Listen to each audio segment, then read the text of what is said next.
What fascinates me on this planet is the diverse, many different races we have here.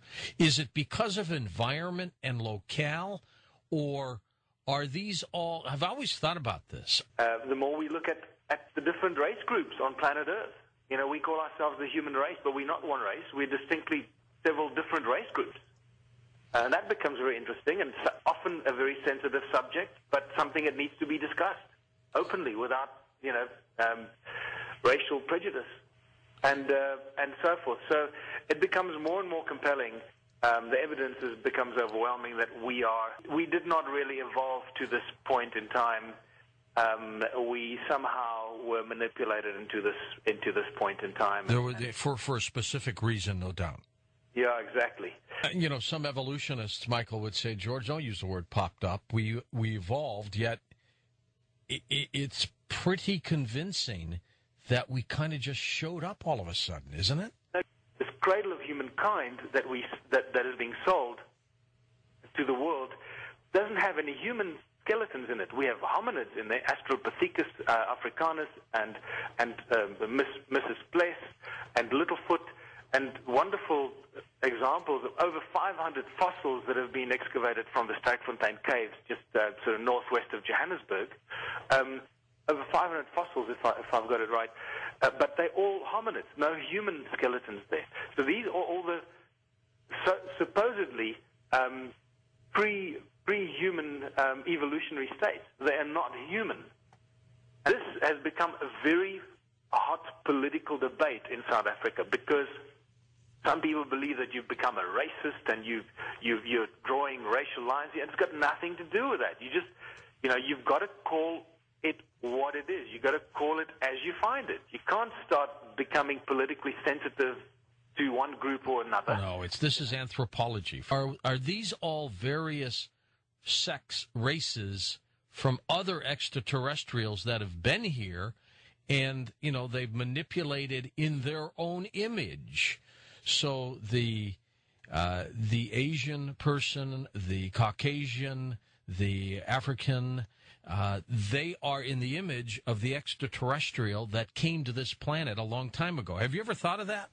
Yeah, absolutely. And once again, you obviously give this stuff a great deal of thought, and I think you put your finger right on the button one more time.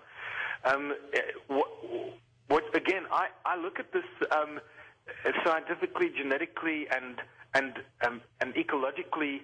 You know, if we only appeared as a species 250,000 years ago, not enough time has passed for these different race groups to have evolved. And I don't care what anybody throws at you; it's just not going to happen because the strength of the genetic pool that keeps the Asian person Asian is so strong that it defies any kind of argument or scientific or a genetic evolution into that. It just doesn't make any sense. And the same goes with African people. The strength of the gene pool of African defies the movement away from that into somebody like me who's got a little pale skin and gets burnt when I run into the sun. You know? Yeah.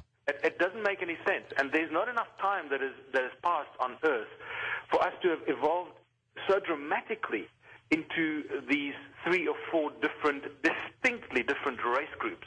And that's why when I said earlier we call ourselves the human race, well, we're not really the human race because we are not one race group. We are 3 or 4, possibly more, distinctly different race groups. But the obvious ones are the Caucasians, the Asians, the Chinese. I suppose when I say Asian, I mean the Chinese type look, and then the Black African, and that is fascinating stuff because it becomes a melting pot of debate. That what is interesting is earlier this year, I think it was in February, Craig Venter, the sort of so-called father of the Human Genome Project, gave a speech which blew everyone's mind, and it certainly blew my mind because he mentioned some startling facts.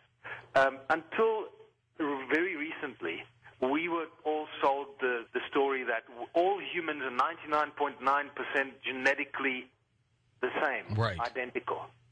Well, that is no longer the case.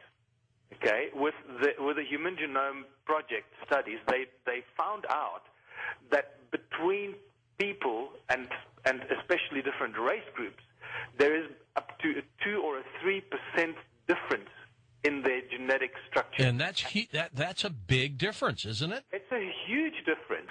It's almost, Michael, as if they all came from different places in the universe. That's certainly what it seems like.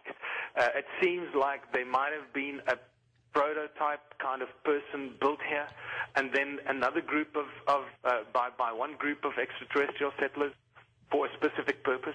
The cloning of the humans by the Anunnaki, many of your listeners will be very familiar with that. That seems to be a specific point in time, and possibly some of the earliest human manipulation or manipulation of this new species called Homo sapien. We talk about just how we evolved on this planet. You know, we're talking about the work of Zecharia Sitchin and his theories of the 12th planet. Robert Saffier does a very thorough job trying to coordinate all the various people who are talking about this. And it's growing, I think. It's growing, and it's getting bigger and bigger and bigger.